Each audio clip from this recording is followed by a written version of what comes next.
Hello. Um, we're back in the stew, back in where I want to be. We're not gonna talk. No, actually, I'm trying to like erase that from my vocabulary because I realized how problematic and how like genuinely kind of annoying it is. Like once you point it out, how annoying it is when people are like, "Don't mind me looking crusty today. Don't mind blah blah blah." Like, why? Who is so offended by the way you look that you need to say I'm sorry? Like, I don't know. I guess I'm going through a phase right now. When she's a feminist. Okay, anyways. Okay, I was gonna do a fit check. First of all, let me pull up the notes. This is not really a fit today. I literally just do something together. Because I feel like I have nothing to wear yet. I have a drawer full of clothes. Like, let's make that make sense. You can't really see, like, my camera's in the opposite place today. Like, my laptop is over here now. The camera's like to my right. So yeah, so I'll try my best here. Um I'm wearing this sweater, got for free, repping the escuela, and then jeans. I wore these same jeans last week, and then Air Force Ones as usual. And we got a nice fuzzy bun today. Also, we have a brace on cuz your girl's in pain. Speaking of pain, we'll talk about that. Okay, and let's see what else. Week 3 gang. Oh, by the way, this is I know I said that I didn't care about my appearance, but let me address two things. First of all, this is a pimple patch, all right? Let's also talk about the fact that I don't know what was in my nose last episode, but there was something. I was facing this way, right? Wait, I actually kind of like this side better. I literally was on my bad side. Okay, not saying that. But there was something in my nose. Let me make sure there's nothing in my nose this time. But it was so embarrassing. I'm like, oh, maybe it was only there for like the last segment. It was there the whole time. And nobody told me. Interesting. Um, okay. Uh yeah. I said it was week 3. We're really out here doing the thing, episode 35. Um and what else? What? Oh, I was gonna say something else. Oh. Remember last week when my breakfast was so bad? Well, today it wasn't too bad. I had French toast. I had sausage. I had home fries or hash browns. I don't really know the difference. And yogurt. So it was a nice hearty breakfast, if that's how you say it. Okay, yeah. But cute. Wow, that was a long cold open. I really rambled there. Okay, let's just like run. I need to find a place to put this. Okay, let's just run that intro. It's the King Not Queen podcast. Yeah. Hello, everyone, and welcome back to the King Not Queen podcast. My name is Nina, and I am your host. I realize that you can most definitely hear me outside the door of this room, so um, yeah, it's a little embarrassing. Anyways, weekly recap, everybody. Um, let's just gloss over the fact that your girl was in the hospital. um, yeah, we did a little pass out, but now we're alive. So we're here. We're living. So yeah, traumatizing to say the least. Okay, moving on. Spring break is coming up. Very exciting. It starts for me on Friday because I don't have classes. But I don't think I keep saying to like my parents or whatever that I'm like, I'm coming home for half and staying for half. Like I keep saying that. And then I'm like pushing the day back of when I'm going home to essentially be just like I'm going home Sunday and then coming back here on a Sunday. So or the next Sunday. So I'm literally going home for a week. I'm pretty sure that's the plan right now. Um that's the plan.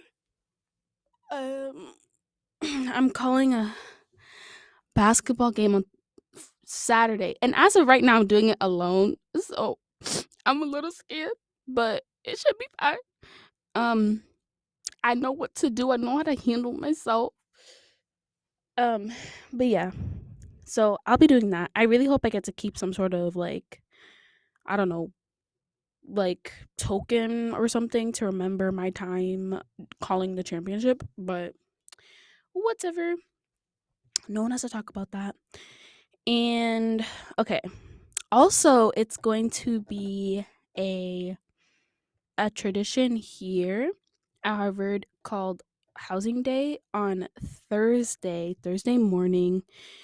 And um so Wednesday night, like they have a bunch of traditions, whatever. There's gonna be like a, I don't know, like one thing that's just sticks out to me to what as to what they're doing on like the eve is like a build a bear activity, which I'm not sure what that means right now. Maybe I'll insert a picture of what that means when I edit the video portion of the podcast. Um, but yeah, I honestly have no clue what it means. Build a bear activity, like that's a lot of money if you get real build a bear. I don't know what I'm saying right now. Okay. But yeah. Anyways, on Saturday, yeah. Okay, so basically this has a little backstory. So basically I we have like a bench in our room that okay, I thought I heard something. We have like a bench in our room that it's like really hard to sit on. And like we were thinking like, oh, let's get a a uh a cushion to sit on. So I'm like, okay. So I'm like looking on Amazon and I thought I found like a cute little like set. And I knew that it was gonna be like a little like small, but I thought it was gonna be like squishy and like fluffy where like it wouldn't look bad. You know what I mean? And I also might have underestimated how like wide the bench was. So I ended up purchasing and then it came in like this huge like box. So I had to carry it all the way from um the this building, the science center, all the way back to my dorm, which is like a 3-4 minute walk. So I'm like walking with the thing out, my tote bag is falling off, so embarrassing, people kept looking at me anyways. And then I carry it all 4 flights up the stairs, open the box, put the pillows on the bay window seat, and they were like this short of fitting the bench. And it was just so bad. They looked so disgusting. They were actually let me back up from my but they were actually so comfortable. Like not even gonna lie. They were comfortable pads. It was just that like they were too short. And like what am I supposed to do about this?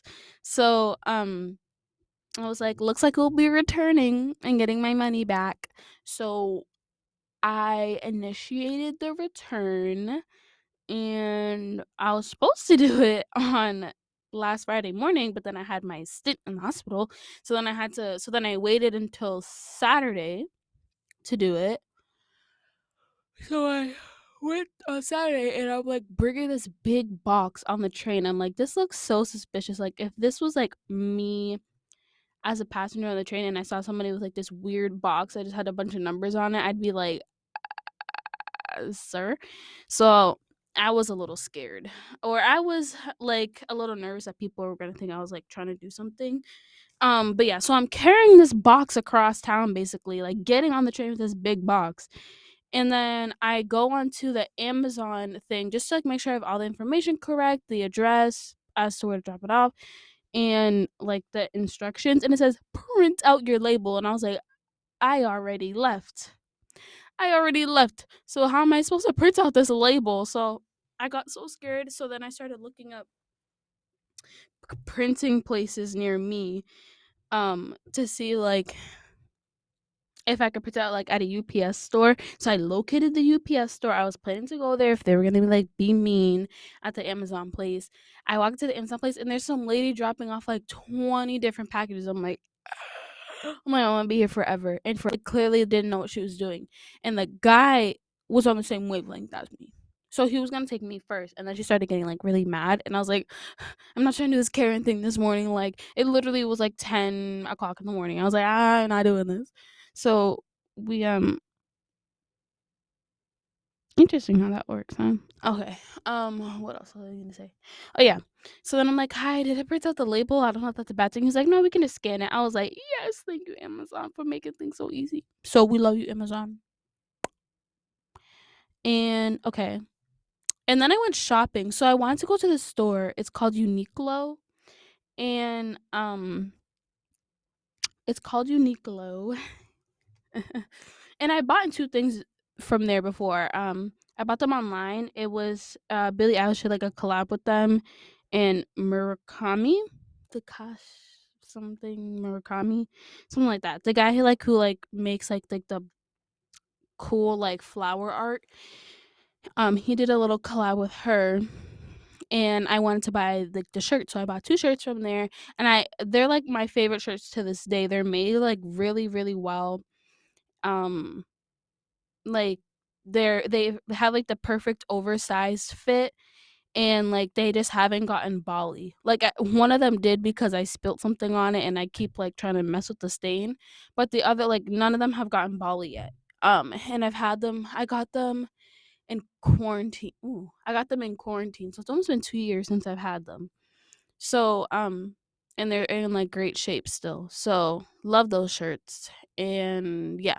So I went to the store, and I was just like looking around, and then I found like this like plain white shirt because it was on sale, because I have an issue but with sale items. And then I ended up going upstairs to like the men's section, and I saw that were doing a collab with Keith Haring, which is the guy who makes like the cool art. I don't know how to describe it, but I really like the style of art. So I was like, okay, let me get one. So I got a shirt. It was $20, but I think it was worth it because it's a well built shirt. So it's $20. And then I was in the same section, and they had the guy's name is Jeff Koons. He's the dude who makes like sculptures with balloon animals and stainless steel. Okay, I've seen it before. So yeah, him. I bought one of his shirts, and it's like a ballerina one. It's so nice. Oh wait, it's a real statue? Oh. Yeah, it's in New York or something. Wow, that's beautiful. Yeah, I have like the ballerina. I have the ballerina one. We really like it. I love it a lot. And it's like pink. It's really cool. And that one was on sale for $6. I'm like, bet. So I'm like, I'm ready for the Keith Haring stuff to go on sale because I'll be running there to get all the other ones that I really liked. And then I went back downstairs, and I got like a really, really nice pair of sweatpants for $20, which I thought was fine. And then I got a pair of leggings also for $20, but I needed a new pair of leggings. Anyways, so yeah. So I bought all that stuff. Um, yes. And it was so nice. It was really nice. I haven't been shopping like that in a while. Oh, and then I went to Urban Outfitters. I never want to go there again. I felt so excluded there. I was the only person who looked like me, if you know what I mean, at Urban Outfitters, and I just felt so uncomfortable, and it was so expensive. Okay, I was talking about a store that like the shirts are $20. Like I think shirts being $20 is expensive. And you walk into Urban Outfitters, and the shirts are like $40 for a shirt that's not well made, and that's like this big. Like I'm so confused. And I was in the sale section, and stuff was still like 40, 50, $60 in the sale section. I'm like, this is not a sale. This is not a sale. um it's just so ridiculous. You're buying it for the Urban Outfitters name. I feel like the Uniqlo stuff is also made well. I'm pretty sure. Like also they're like 100% cotton, which love that too. I don't know if I'm on the wave of like liking things, like trying to move to sustainability. Like I love thrifting, which I feel like that's good, but I also don't have the means to be shopping sustainably, like buying like how Billie Eilish's merch is like made like all organic and stuff, and that's why it's so expensive. Don't know what it means like that yet, but shopping at Uniqlo, I don't know, makes me feel like I'm doing something. Anyways, this is going on for so long. Okay, and then all I have left is midterms and papers. I have a midterm tomorrow. Have I studied? I took the practice one. I got an 86. I'm feeling good about myself. So I need to make my little cheat sheet. But yeah. Okay, that's it for this segment. I need to calm down right now. I'm like, this room is so hot. Anyways, okay. So let's move to the next segment, please. Bad movie and TV show review. Bad movie and TV show review. Sometimes they're good though.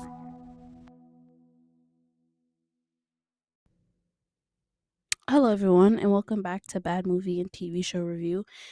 Sorry, I forgot to mention why I'm wearing only one dangly earring, and it's because I bought um this is my third pair of these kinds of hoops 'cause I keep losing them. So I tried to put them in the bottom loop, and because they're new, they're like really, really stiff. So it was easier to get it into this ear, but I cannot get it into this ear. So I'm going for like a Grayson Dolan look. What are we thinking? Do I look stupid? I don't know. I feel like I look stupid, but I also like don't care at all. Okay. Because I feel like it would look more stupid if I just walked around with nothing in this ear and something in this ear. Like, I don't know. This looks weird. Anyways, why I didn't do that at all. Okay, so the Kanye Doc Part 3, it came out last Wednesday. Um, I wasn't really like a big Kanye West fan. Like, obviously, I listened to like Watch the Throne, and like his collabs, but I never really, and I started listening like Life of Pablo, Kids See Ghosts, and like Donda a little bit. Like, I'm not really that big of a fan. But also obviously I'm now watching the document kind of getting back into the old music. But I never realized how I never realized how important the death of his mother was like on his person. Like, I never realized how much of a toll it took on him. And I feel like I don't know. I don't know. He obviously has been this way for a while, but I feel like his mother was really holding him together. And I feel like without her, I feel like he just like lost like all sense of like composure and how to like, I don't know, deal with things. I don't know. I hate to I hate to speculate about people's lives, but that's just like what I grasped from the documentary. But yeah, the part 3 was kind of crazy. And I also really liked seeing him and Kid Cudi making Kid Seagulls because I really liked that album. Lord, the way that defined my sophomore year. Wait, was that sophomore year? No, it was freshman year. Ugh. Stop. Not the memories. Not the memories. No, the way that. Okay, anyways. Okay. And then how much he enjoys music is actually so inspiring, and how much like he just believed in himself was like so inspiring to see. Not that I'm the next up and coming rapper, like I'm not saying that. I'm just saying it's so inspiring to see like how far he made it with literally nothing but like his talent and drive. It's about drive. It is about drive and power. And when you stay hungry, you devour. Like, it literally is like that, Rock. It's about drive. It's about power. He put in the work. I couldn't think of this. He put in the work. He put in the hours and took what's his. Like, literally, that's what you have to do. Like, why did anybody ever question the Rock? Like, he was right. Okay. I don't have a Belair update. Um, because I didn't watch this week. So we're just gonna black that out on here. I started a new show, Pam. Oh, I really want to watch that too. Pam and Tommy. Um, about Pamela Anderson and Tommy Lee, and I'm only watching it for Sebastian Stan. Like, at this point, I'm only watching it for Sebastian Stan. let's just say it's a bit of a ride. I'm trying to take it slow. I'm not trying to like rush it. Me saying the same thing twice. Um, I just like am watching it when I feel like it. When I feel like I have nothing else to watch because Euphoria is out of my life now, so I don't really know how to function. So whenever I feel the need to watch something, I'll watch it. And then I was also rewatching Assassination Nation because I remembered that Maud Apatow, Lexi Howard from Euphoria was in it, and for some reason I need to like see what scene she was in. But I really liked that movie. I didn't finish it though. The way that everybody and their mothers in that movie, like literally. But okay. That's literally all I had for Bad Movie TV show review. Oh, I want to watch this movie called Fresh, also with Sebastian Stan. Also, the only reason I'm watching it. Um, so maybe I'll have a review on that next week. He just is booked and busy, like literally. Okay, yeah, that's it for this segment. Wow, look at that! Look at me keeping it short. Have 30 minutes left to finish the rest of this podcast. Right, right. Okay, let's move on to the next segment. Should be interesting. Artist spotlight. Yeah. Yay! Welcome to Artist Spotlight. What do we have this week? Okay, I had three things here. I don't like the way that sounds. It sounds weird. Um, okay. So we have One Republic. Why? I'm so sorry if I keep making you guys yawn. I don't know why I'm like so tired. Actually, I do know why I'm so tired, but that's irrelevant. um, Okay, why is One Republic so underrated? Like, why does nobody listen to One Republic on a daily basis? Like, I just don't understand. Like, they make bops. All their old songs from like the 2000s, right before 2010 hit, all bops. Like, literally. Let me list them off. It's literally three songs, but we don't. We got, we got all the right moves, secrets. Um, oh, I thought I added that to my playlist. Where'd it go? Oh, it's right here. Apologize. All of these bops, every single one of them hits different. Like, apologize. Ooh, when I used to hear that at CVS, I used to lose my whole mind when I was vacuuming. I was like, yes. Like, they literally always played that song when I was vacuuming. I don't know why.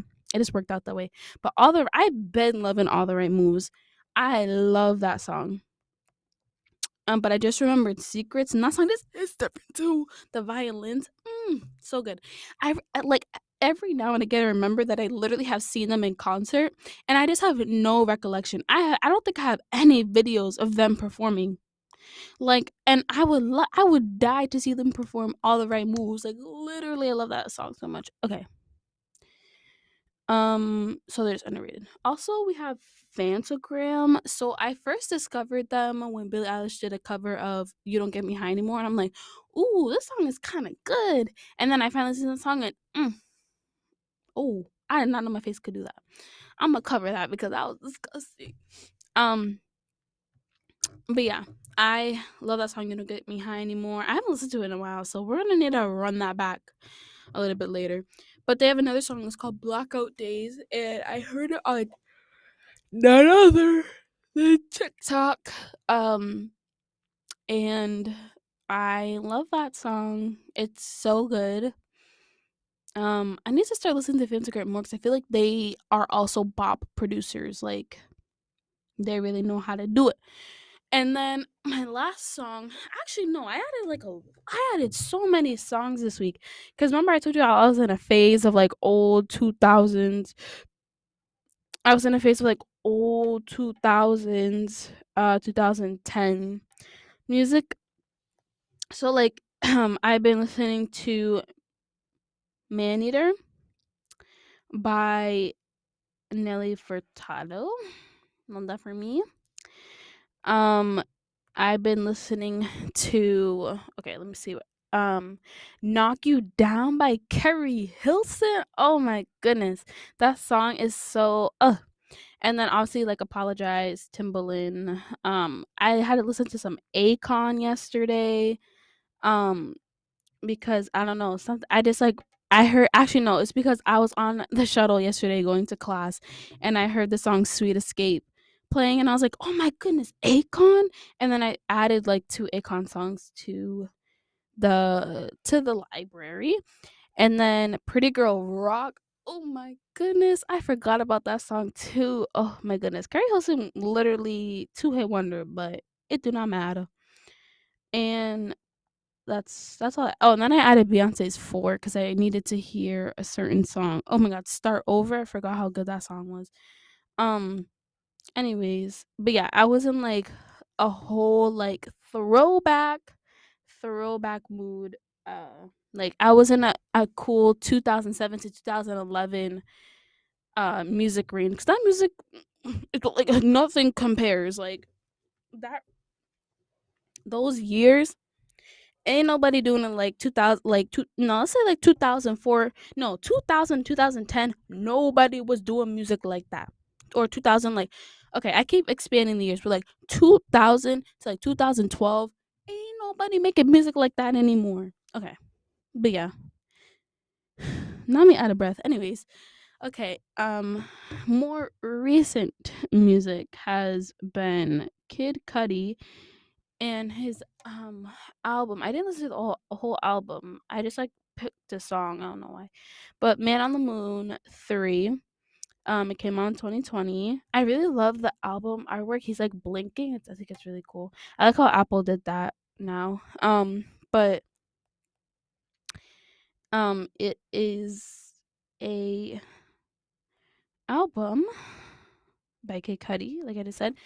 And a song I really like on it is "Show Out" by Kid Cudi, Skepta, and Pop Smoke.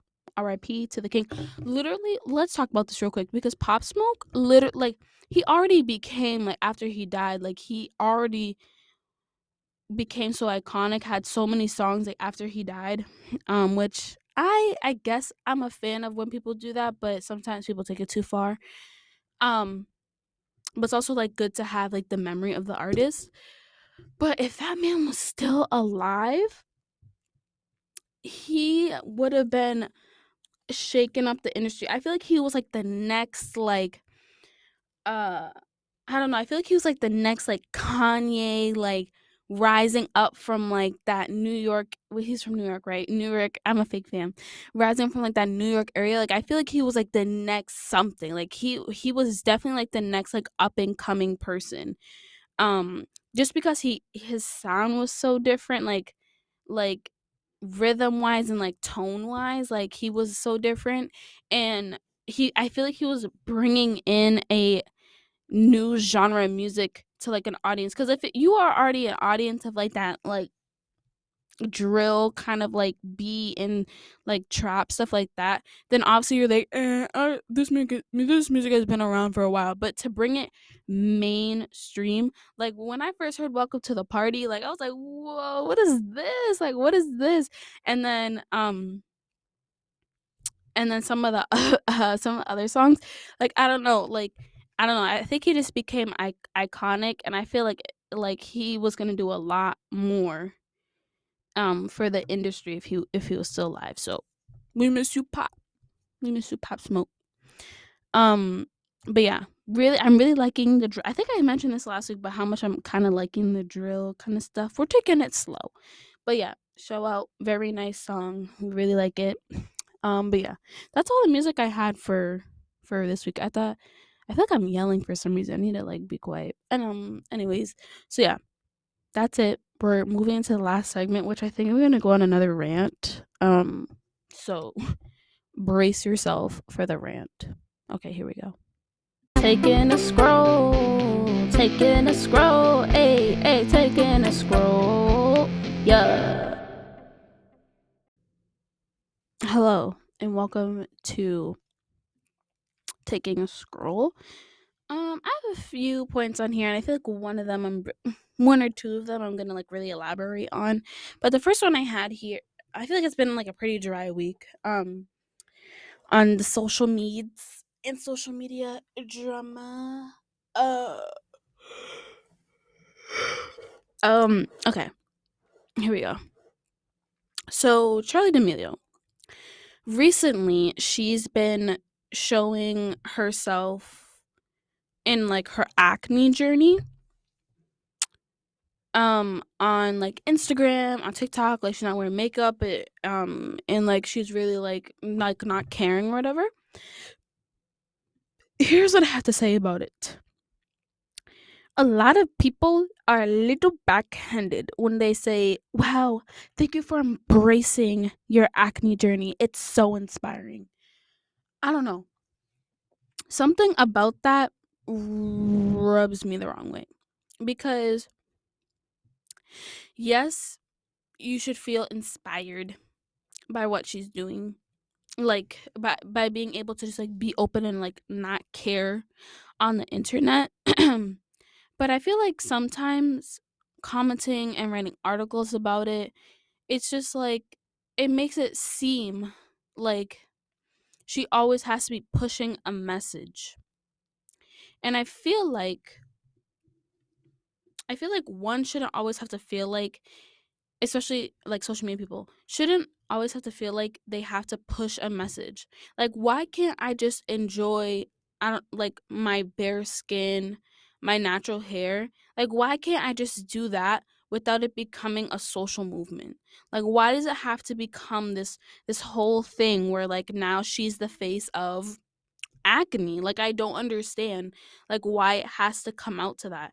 And I feel like I don't know, I just feel like that just like fuels like, I don't know, stress even more for her because now she feels like she has to like, I don't know, post more about like, or like if she posts with like makeup or something, people are gonna be like, good for you for or like some, or like don't hide, you don't feel like you have to hide yourself. Like okay, I'm sorry, like if I wasn't in the spotlight, y'all wouldn't be saying anything, like you know what I mean?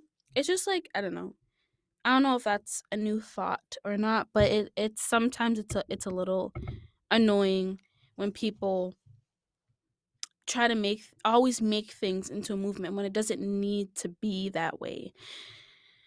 I digress. I think it is though inspiring to me saying don't say it's inspiring to see also me. It's inspiring to see. I just think like good for her for not feeling pressured to have to post like with perfect skin. Like it just is normal.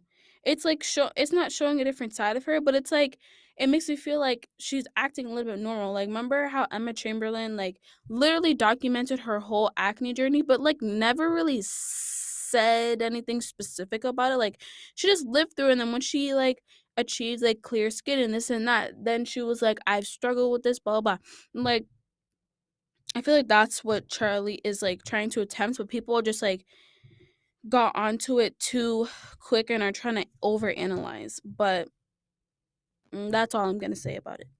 Here's what I was about to pop off on is David. I feel like I talk about David Dobrik every week. Like it's literally like the third week, and I've talked about him every week. But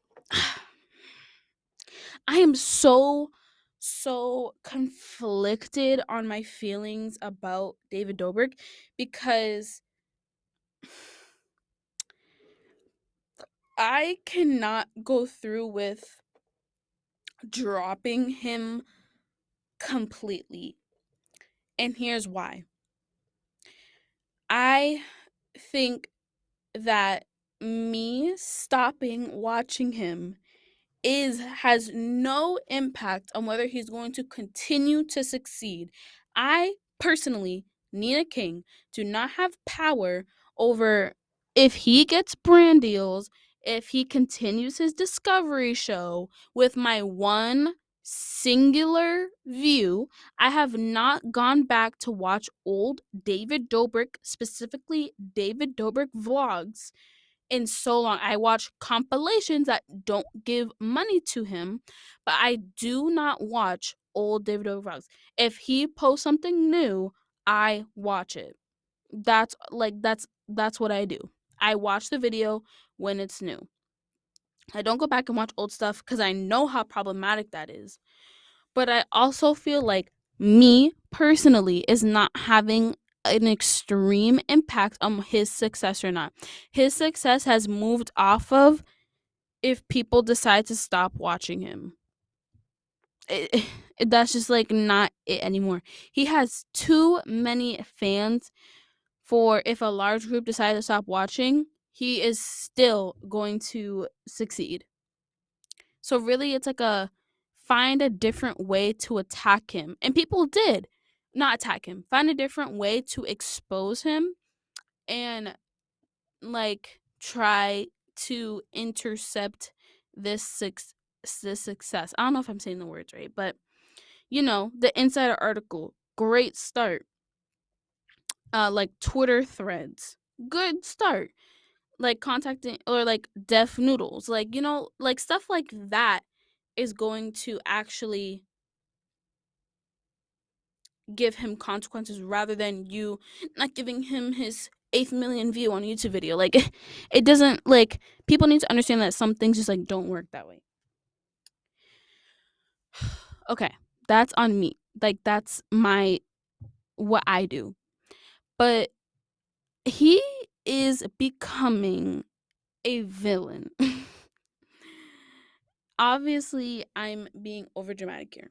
But he is turning into like this thing that is just so I just get the most evil vibes from. And it's not like a bad evil per se. It's like a good evil. Like that doesn't make any sense. But it's not a bad evil. It's just like a ooh, you give like an evil vibe, my guy. Because so I was watching the roast of Bryce Hall and they cut out Jeff's entire set, which I agreed with this one comment that was like, SeatGeek, if you're gonna sponsor a roast, you should be open to some of the jokes that are gonna happen in such roast. But that's besides the point. But I don't know. David was in the audience, obviously, because Jason's his best friend. But he was sitting next to FaZe Blanks and Mike Maljack. And I just was not feeling that. That hurt me on like many different levels because those two people are so problematic, have like are associated with such crazy things that and for I don't know, it's just the statement it makes for them to sit next to each other and all together and be laughing and ha ha ha like it says so much about David that they chose to sit near each other cuz that was deliberate. There if he cared about his image and all that, he would not sit next to him. So clearly he A doesn't care or B doesn't see anything wrong with what they do. Is I don't know. I just found that a little ridiculous and that just made me see him in a whole different way. And also the fact that he was like some of the obviously they're jokes or whatever, but obviously some jokes like come from truth. And some of the jokes that were made, he was laughing a little too hard. He was laughing a little too hard. It was like those TikToks where it was like when the girl who blah blah blah starts laughing too hard and you're just like, um, that's him. You're laughing a little too hard at stuff that is hitting a little too close to home and you feel uncomfortable. That's just what gets me. I was watching it and I'm like, please stop cutting to him because it actually like bothers me that he just finds this all funny. He just finds it also funny and like they also made a joke which I thought it was funny, but then I realized that I found it funny though how ridiculous it is that they can joke about it, but the event was sponsored by SeatGeek, none other. I love SeatGeek, but cuz it's a great deal and it's a great app. But they bother me on how they're still sponsoring David and Jason. Like I don't like they sponsor Zayn and Heath's podcast. I don't. They haven't really done anything they haven't done anything problematic or as problematic as David and Jason. But Jason made this joke that was like, they thought they could take it away from us, but we got them back. You're proud of that? You're proud of the fact that you lost all your sponsors for like a good 3 months and had to beg on your knees to get them back and had to like wait for your allegations to blow over? You're proud of that? That's embarrassing. That's embarrassing that you had to go back to the company and beg them to sponsor you again. That's embarrassing. It's also embarrassing for SeatGeek to go back and sponsor them. That's embarrassing. I don't think SeatGeek should have punished the whole vlog squad. I feel like they should have concentrated their punishment on David and Jason. Um, but that's just my opinion. But they SeatGeek looks like a bunch of they're basically endorsing what they're doing, and that's unacceptable. That's unacceptable. I feel like every week I'm beefing with like a different company. Like, title of this episode, why I'm beefing with SeatGeek.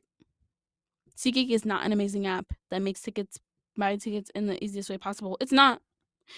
But yeah, okay. And then my last point, I don't know, I saw two TikToks on this yesterday, but like being a hater, it was like I can't help that I'm a hater.